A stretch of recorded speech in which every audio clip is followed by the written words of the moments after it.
Seu foco é educação. Principalmente educação, sim. E o que você traz de polêmico para tentar aprovar aqui e isso se tornar lei? Olha, eu acho que a gente precisa buscar os pontos de convergência. Existem pontos de divergência que os lados políticos nunca vão concordar. Quando a gente fala de temas como ideologia de gênero, por exemplo, etc e tal, eu vou lutar ferozmente para que esse tipo de situação não chegue à prática. Mas eu também não posso deixar de ser responsável e observar que tem muita coisa que é mais importante do que isso. E eu não estou dizendo que a questão da ideologia de gênero não seja importante para os não binários e que não seja importante para nós conservadores. É uma questão importante para os dois lados. Mas eu não tenho como discutir ideologia de gênero, pronome neutro, enquanto nem o português convencional as crianças podem falar. Então, sabem, as pessoas não conseguem se expressar, não conseguem fazer uma conta de matemática simples. Eu tenho uma construtora, eu venho do ramo da construção civil, uma pequena construtora. Na minha equipe tem engenheiro que não sabe fazer uma conta de cabeça, que não sabe escrever uma mensagem num e-mail. Então, assim, é muito complicado isso mesmo. Gente formada, graduada. Então, a minha luta principal aqui é para que a gente consiga focar os investimentos públicos na educação básica. Eu acho que a educação básica é primordial. A gente vai discutir todas as questões ideológicas, eu não vou me furtar nenhuma delas e vou defender todas as posições que eu acredito. Mas a gente precisa focar em resolver o problema. Que não adianta a gente ficar aqui discutindo politicamente se é todes ou se não é todes, enquanto as crianças estão em Ribeirão Preto, numa escola que nem o ventilador de teto funciona e o professor está dando aula com um salário miserável numa sala a 44 graus de temperatura. Então, as questões que a gente precisa resolver, elas são muito mais centrais do que essas questões polêmicas que você colocou, entendeu? Acho que a gente tem coisa muito importante para resolver muito rápido.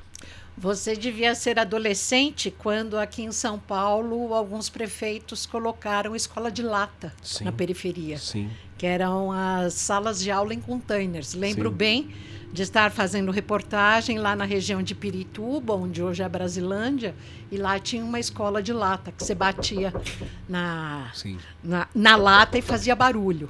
Como é que é isso? Hoje ainda tem isso aqui no estado de São Paulo? Infelizmente tem, e eu acho, aí eu vou juntar os dois temas das perguntas anteriores que você me fez. Eu acho que nós temos que trazer a iniciativa privada para a educação.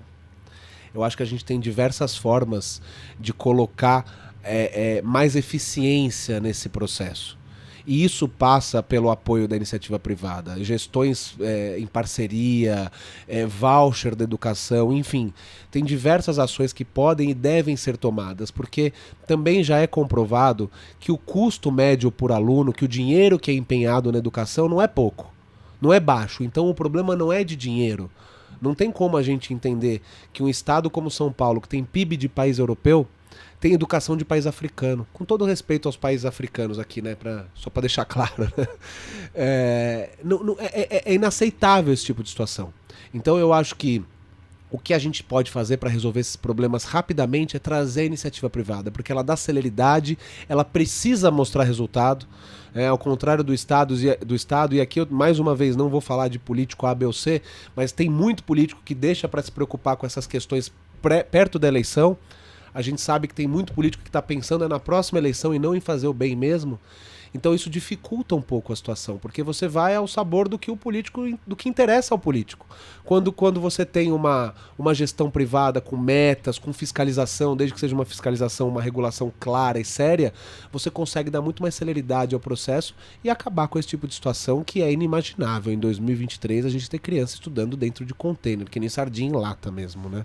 Tem outra coisa também referente a crianças e educação, é a pandemia, né? As crianças, principalmente da periferia, de baixa renda, que não tinham domínio da internet, não tinham um bom equipamento para assistir às aulas à distância, aí torna-se aquela história no estado que não pode repetir, não pode reprovar. Como é que vai ser essa molecada? Pois é, a progressão continuada é um negócio que tem que acabar, é um absurdo essa história de não poder repetir de ano, etc. Agora, nós temos que lembrar, Renata, que tem uma situação que vai muito... E eu conversei com algumas pessoas que me relataram isso, inclusive. Uma coisa que eu já vim ouvindo falar, mas você tá ali na ponta, conversando com a população, a sensação ela é outra. Muita criança vai para a escola para ter o que comer. Não vai para estudar. Muita criança vai para a escola porque a mãe precisa deixar a criança em algum lugar. E ela não está preocupada se o filho está aprendendo ou não. Ela só precisa deixar a criança às 7 horas da manhã em algum lugar porque ela precisa pegar 3 conduções para ir fazer a faxina que ela tem para fazer ou o trabalho que ela tem para fazer e voltar para buscar a criança. Então, é uma situação muito complexa. A gente precisa...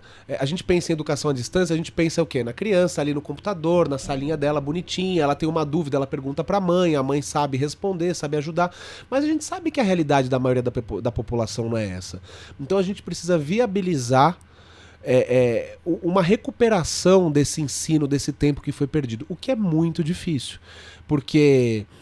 Se você pensar que nós temos índices péssimos de educação, mesmo antes da pandemia, com tudo normalmente acontecendo, depois da pandemia fica mais complicado ainda.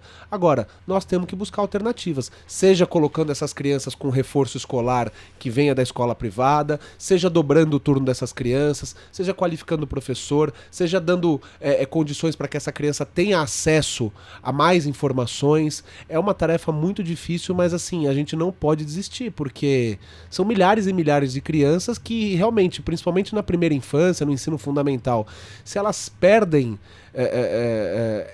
essa onda, se elas perdem essa época, essa fase... Essa janela, né? Essa janela, exatamente. De oportunidade. Ela não recupera mais depois. Não adianta. Uma criança que não aprendeu a ler ali aos 6, 7, 8 anos, para você recuperar ela é 10 vezes mais difícil.